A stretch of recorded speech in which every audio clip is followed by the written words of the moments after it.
लहलहाती फसलों से धरती, हर चेहरे पर है मुस्कान, खुशहाल हुआ है अपना किसान, पंजाब किसान।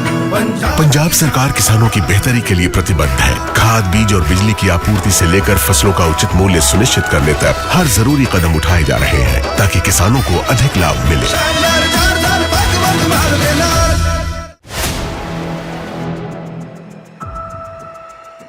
दोस्तों, बहुत बड़ी खबर सामने आई है जिसकी उम्मीद किसी को नहीं थी। आखिरकार वही हुआ। जिस इजराइल की सेना को दुनिया का सबसे ताकतवर और बहादुर सेना बताया जाता है, वो आज ईरान के नाम से कांप रहा है। नेतन्याहू ने ईरान के खिलाफ ट्रंप का साथ देने से मना कर दिया है। जी हां दोस्तों, नेतन्याहू ने खुद ईरान युद्ध से अपने हाथ खड़े कर लिए हैं। बाकायदा खबर सामने आई है, इजराइल और अमेरिका के बीच मीटिंग हुई है। ईरान ने इजराइल का वो हाल कर दिया है जिसके चलते इसी मीटिंग में इजराइल ने अपनी हार मान ली है। इजराइल की तरफ से कह दिया गया है कि अगर आपको ईरान के साथ जमीनी जंग लड़ना है तो लड़िए, लेकिन अब इजराइल के बस की बात नहीं है। वो जंग में ईरान के अंदर अपनी सेना नहीं भेजेगा और न ही जमीनी जंग लड़ पाएगा। मतलब जिस नेतन्याहू के कहने पर शेखी बघारते हुए ट्रंप ने ईरान पर हमला किया, आज वही नेतन्याहू ने ट्रंप को युद्ध में अकेला छोड़ दिया। जंग के मैदान से इजराइल भाग खड़ा हुआ है और ट्रंप अकेले पड़ गए हैं। तो कैसे ईरान ने नेतन्याहू को घुटनों पर लाकर खड़ा कर दिया और कैसे अब ईरान के हाथों अमेरिकी सैनिक मारे जाएंगे, आपको बताएंगे। नमस्कार, मेरा नाम शिवानी पांडे और आप देखना शुरू कर चुके हैं 4 PM यूपी। दोस्तों, पूरी दुनिया जानती है कि नेतन्याहू के उकसावे में आकर ट्रंप ने पहले ईरान पर हमला किया। मकसद ईरान में तख्ता पलट और यूरेनियम पर कब्जा करना था। लेकिन जब ईरान के हाथों अमेरिका और इजराइल दोनों देश पिटने लगा और जब खुद इजरायली आर्मी चीफ ने वार्निंग दे दी कि अब हमारे पास सैनिक कम पड़ गए हैं, हम युद्ध हार सकते हैं, तो अमेरिका को जंग की आग में ढकेलकर नेतन्याहू खुद पतली गली पकड़कर मैदान से भाग खड़े हुए। खबर देखिए, एबीपी न्यूज की खबर है और इसमें साफ लिखा हुआ है कि नेतन्याहू ने तोड़ा ट्रंप का दिल, रह गए अकेले। खुल्लम खुल्ला इजराइल का ऐलान, ईरान में नहीं घुसेगी हमारी सेना। पत्रिका की खबर पर भी एक बार आप गौर कर लीजिए। ईरान से डरा इजराइल, ग्राउंड ऑपरेशन के लिए सेना भेजने से किया इनकार। खबर से आप समझ गए होंगे कि ईरान के सामने इजराइल इतना हाफ गया है कि खुद अपनी हार मानता हुआ दिखाई दे रहा है। तभी तो इजराइल ने अमेरिका से कहा कि अगर तुमको अपनी सेना उतारनी है तो उतारो, लेकिन हम मार खाने के लिए अपनी सेना नहीं भेजेंगे। दोस्तों, नेतन्याहू ने ट्रंप को धोखा उस वक्त दिया जब अमेरिका के 3500 सैनिक मिडिल ईस्ट में पहुंच चुके हैं। जमीनी जंग की तैयारी हो रही है। डोनाल्ड ट्रंप किसी भी वक्त उन्हें ईरान में घुसने और ग्राउंड ऑपरेशन शुरू करने का आदेश दे सकते हैं। दोस्तों, आज सत्ता की आंखों में आंख डालकर पत्रकारिता करना मुश्किल हो गया है। हमारे 4 PM नेशनल यूट्यूब और फेसबुक चैनल को, जिससे आपका प्यार और विश्वास हमेशा से मिलता रहा है, उसे बंद करके सरकार ने ये साबित कर दिया है कि वो आपके सवालों से कितना डरती है। मुश्किल दौर है, लेकिन हम ना रुके थे और ना ही रुकेंगे।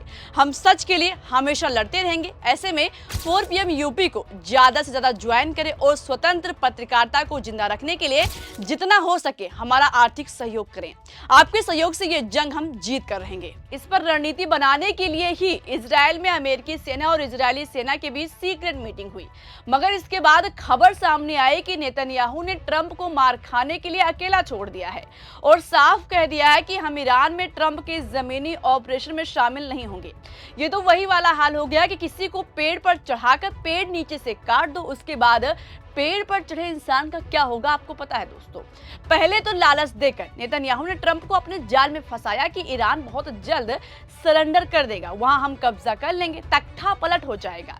लेकिन जब हर तरफ से दोनों देश दौड़ा दौड़ाकर मार खाने लगा तो इजराइल अमेरिका को अकेला छोड़कर अपनी दुम दबाकर भागा।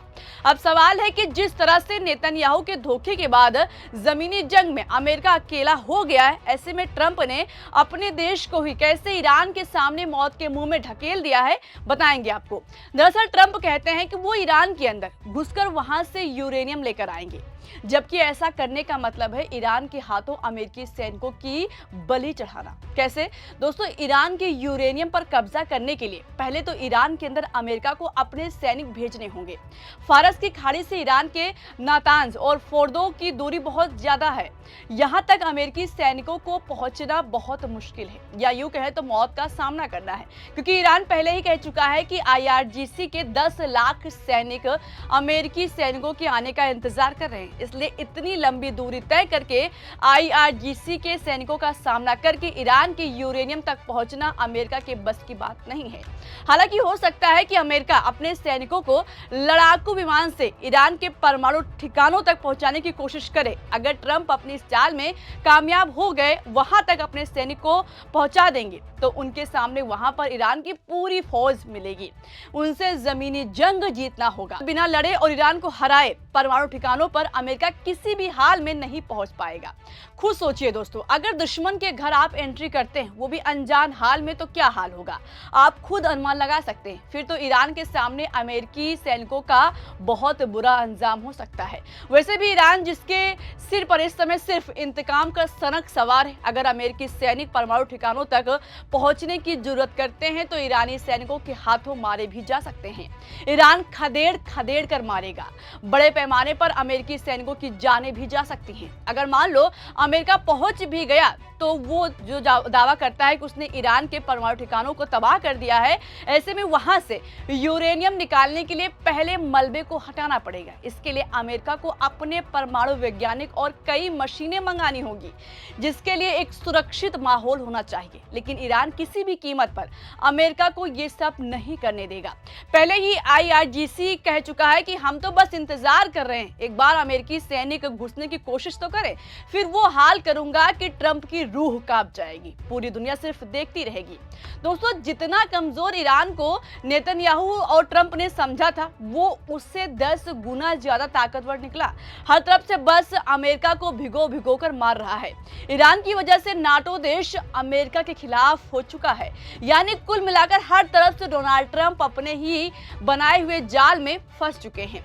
अगर पैर पीछे खींचते हैं तो सुपर पावर देश अमेरिका की पूरी दुनिया के सामने फजीहत होगी, और अगर जमीनी जंग स्टार्ट करते हैं तो हजारों की संख्या में ईरान की जमीन पर अमेरिकी सैनिकों की जानें जा सकती हैं।